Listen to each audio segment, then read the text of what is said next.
What happens when a man who publicly imploded in the most spectacular fashion in television history, who became a punchline, a cautionary tale, and a cultural phenomenon all at once, sits down for what should be a redemption interview only to have every demon from his past dragged back into the spotlight? What you're about to witness is one of the most raw and explosive confrontations ever captured on daytime television. The moment when Charlie Sheen, a man who thought he had seen and survived everything, discovered that some people aren't interested in redemption stories, and what happened next would remind the world that the man they had written off still had plenty of fight left in him. Before we dive into this incredible story, make sure to subscribe and drop your thoughts in the comments because, trust me, you're going to want to talk about this one. The morning had a strange energy to it from the start.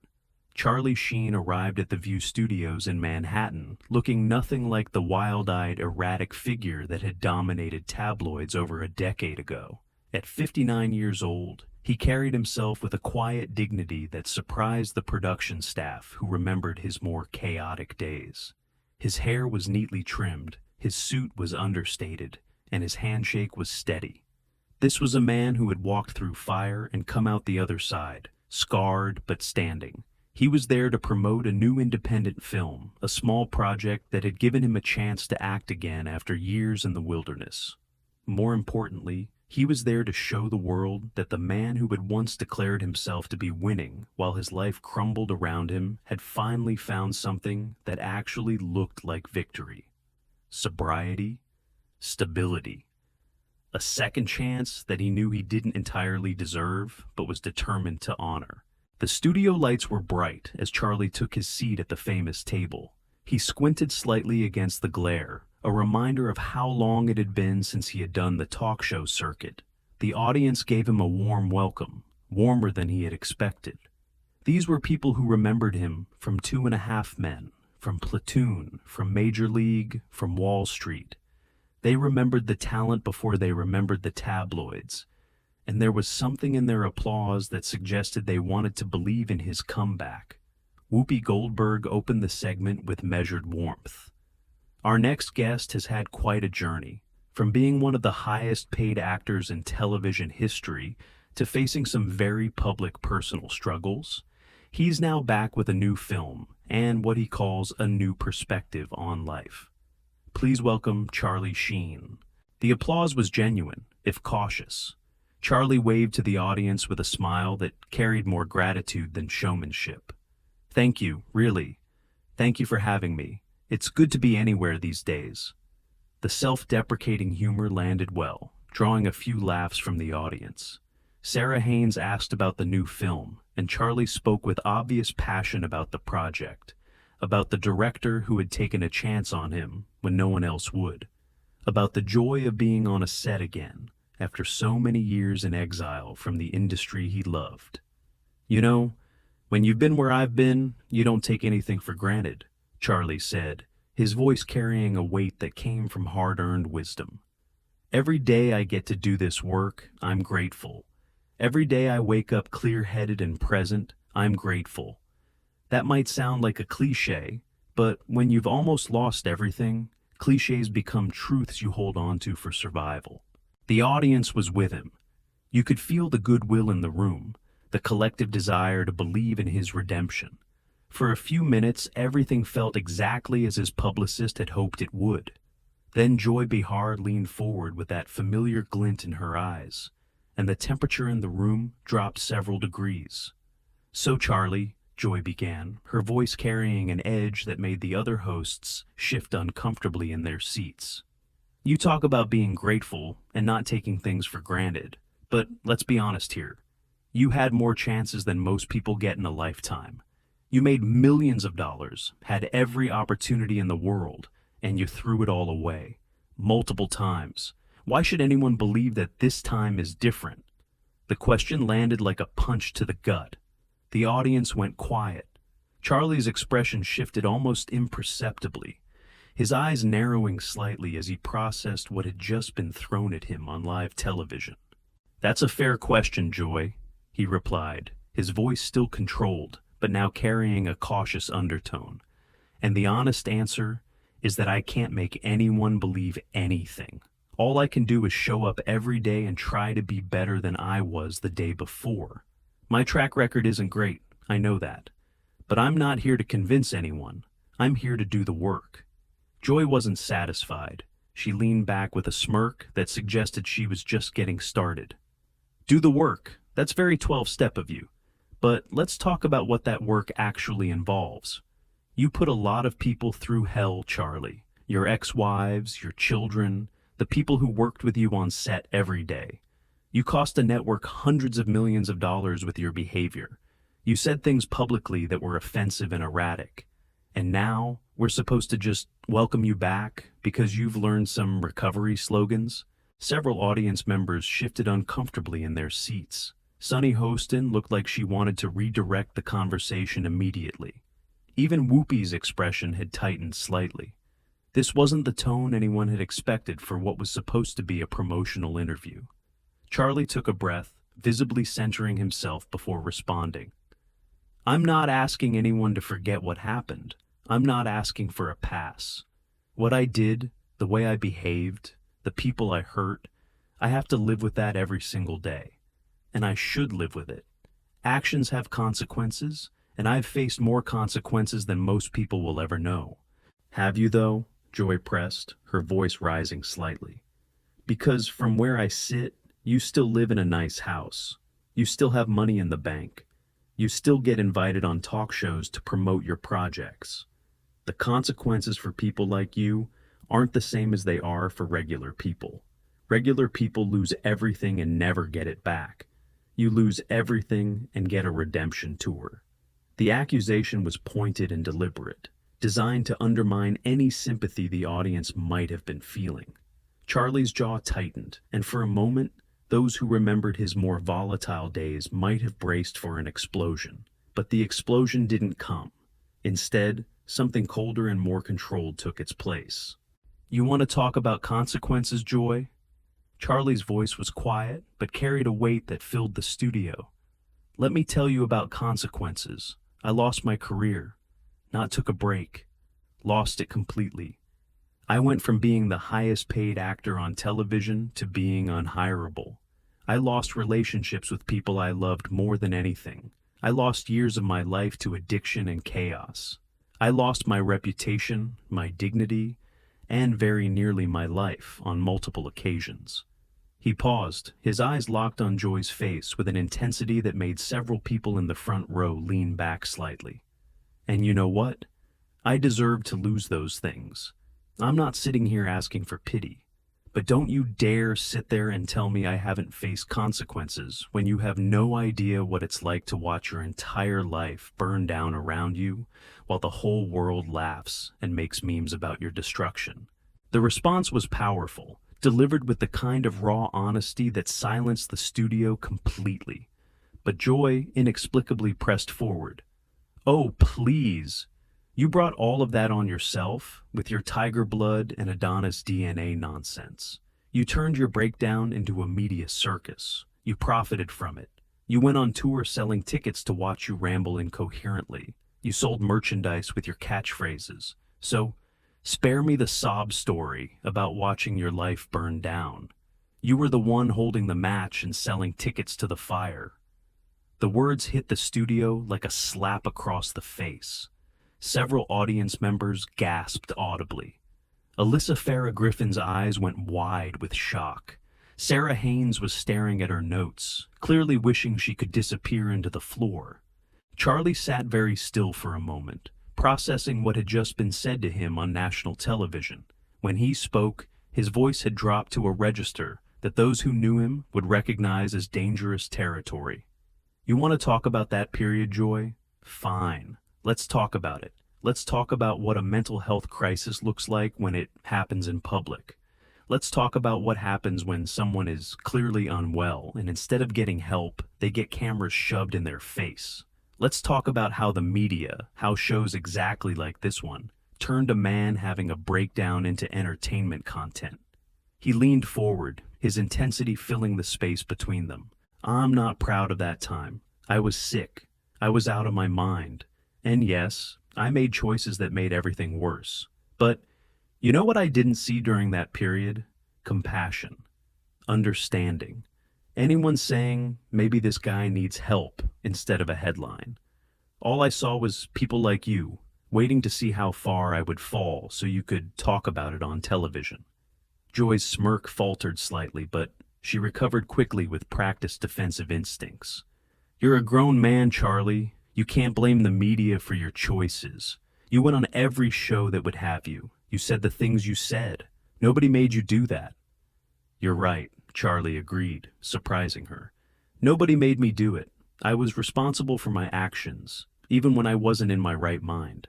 I've spent years in therapy understanding that, accepting that, working through that. I've spent years making amends where I can and accepting that some damage can't be undone. He paused, his voice gaining strength. But here's what I've also learned, Joy. There's a difference between holding someone accountable and taking pleasure in their destruction. And you seem to be enjoying this a little too much for someone who claims to care about accountability. The observation was devastating in its accuracy. Joy's face flushed red, and for a moment, she seemed genuinely caught off guard by the counterattack. I'm doing my job, she said, but her voice had lost some of its earlier confidence. Someone has to ask the hard questions instead of just letting celebrities coast on their redemption narratives. Hard questions? Charlie laughed, but there was no humor in it whatsoever. A hard question would be asking me about the work I've done in recovery. A hard question would be asking how I've tried to repair relationships with my children. A hard question would be asking what I've learned about mental health and addiction that might help someone else who's struggling. Those are hard questions that might actually produce meaningful answers. What you're doing is just pouring salt in wounds for entertainment value. Whoopi attempted to intervene, sensing the interview spiraling out of control. Maybe we should talk about the film and what drew you to this particular project. But Charlie wasn't finished. Something had broken open, and years of staying quiet, of taking his lumps, of accepting every piece of criticism thrown his way without response were finally demanding to be heard. No, Whoopi, with all respect, I think this needs to be addressed. He turned back to Joy. You asked why anyone should believe I've changed. Let me tell you why. Because I'm sitting here right now having this conversation instead of storming off. Because I'm acknowledging my mistakes instead of making excuses. Because I've spent the last several years out of the spotlight, doing the actual work of getting better instead of performing recovery for cameras. His voice was gaining strength, fueled by something that looked like years of stored emotion finally finding release. Do you know what it's like to be a cautionary tale? To have your worst moments become punchlines that people repeat at parties, to watch your name become shorthand for self-destruction? I've lived with that for over a decade, and I've never once complained about it publicly because I knew I earned it.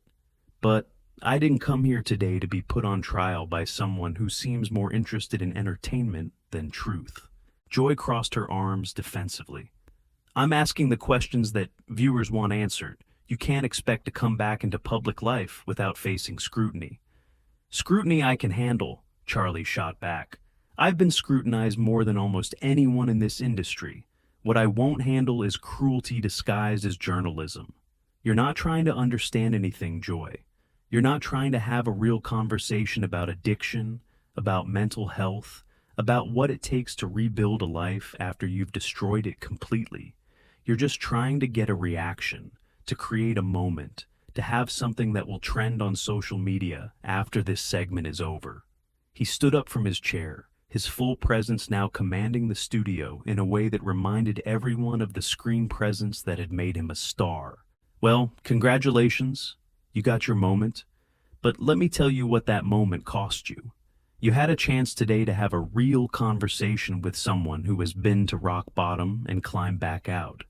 You could have asked questions that might actually help someone watching who's struggling with addiction or mental health issues. Instead, you chose to be cruel, and that says a lot more about you than it does about me. Joy's face had gone red with anger, or embarrassment, or some combination of both. How dare you lecture me about cruelty? After everything you've done, After everyone you've hurt, you think you get to take the moral high ground? I'm not taking any high ground, Charlie replied, his voice dropping to something quieter, but somehow more powerful. I know exactly where I stand. I'm a man who made terrible choices and hurt people I loved. I'm a man who had everything and threw it away because I was sick and refused to get help. I'm a man who has spent years trying to earn back even a fraction of what I lost. I'm not claiming to be a saint. I'm claiming to be a work in progress. He paused, his eyes never leaving Joy's face. But you know what I'm not? I'm not someone who uses other people's pain for entertainment. I'm not someone who kicks people when they're trying to get back up. And I'm not someone who pretends that cruelty is the same thing as accountability. The silence that followed was absolute. The other hosts sat frozen in their chairs, clearly unsure whether to intervene or let this moment play out to its conclusion. The audience seemed to be holding their collective breath. Joy made one more attempt to regain control of the narrative. I think you're being oversensitive. These are legitimate questions about your past and your present. If you can't handle them, maybe you're not as recovered as you claim to be. Charlie's laugh was short and sharp. Oversensitive. That's what people always say when they've been called out for being cruel. They blame the person they've hurt for having feelings about it. But let me tell you something, Joy. I've been clean for years. I've been in therapy for years. I've done more work on myself than you can possibly imagine. And part of that work is learning to recognize when someone is engaging in good faith and when they're just trying to draw blood for sport. He straightened his jacket with deliberate calm. You weren't engaging in good faith today. You came into this interview with an agenda, and that agenda wasn't to understand or to inform. It was to tear down. And I'm not going to stand here and participate in my own destruction. Not anymore. I did enough of that on my own for far too many years. He turned to address the camera directly, speaking to the millions of viewers watching at home. To anyone watching who's struggling with addiction, with mental health issues, with the consequences of choices you wish you could take back, I want you to know something important. Recovery is possible. Redemption is possible. It's not easy, and it's not quick, and not everyone is going to believe in you. Some people, like Joy here, are going to actively root for you to fail because your failure makes better content than your success ever will. His voice carried the weight of hard-earned wisdom. Don't let them stop you. Don't let the people who profit from your pain convince you that you don't deserve to get better. The only person who gets to decide whether you're worth saving is you. And I'm here to tell you, from the bottom of the pit and back again, that you are worth it, even when the whole world tells you otherwise. The audience began to applaud, softly at first, then building to something significant and sustained. Charlie acknowledged them with a small nod before turning back to Joy one final time.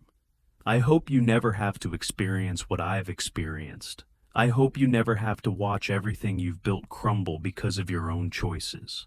I hope you never have to claw your way back from rock bottom while the world cheers for you to fail. But if you ever do find yourself in that position, I hope you meet more compassion than you've shown me today. Because everyone deserves at least that much.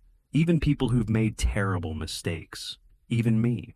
With that, Charlie Sheen walked off the stage with a dignity that seemed to surprise everyone in the studio, perhaps even himself.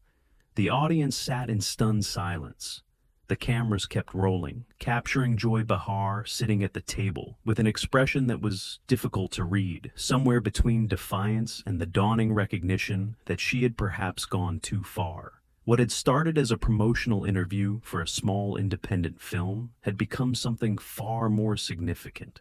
A man who had been written off as a joke, a cautionary tale, a symbol of self-destruction, had stood up and demanded to be seen as something more. Not a saint, not a victim, just a human being trying to be better than he was.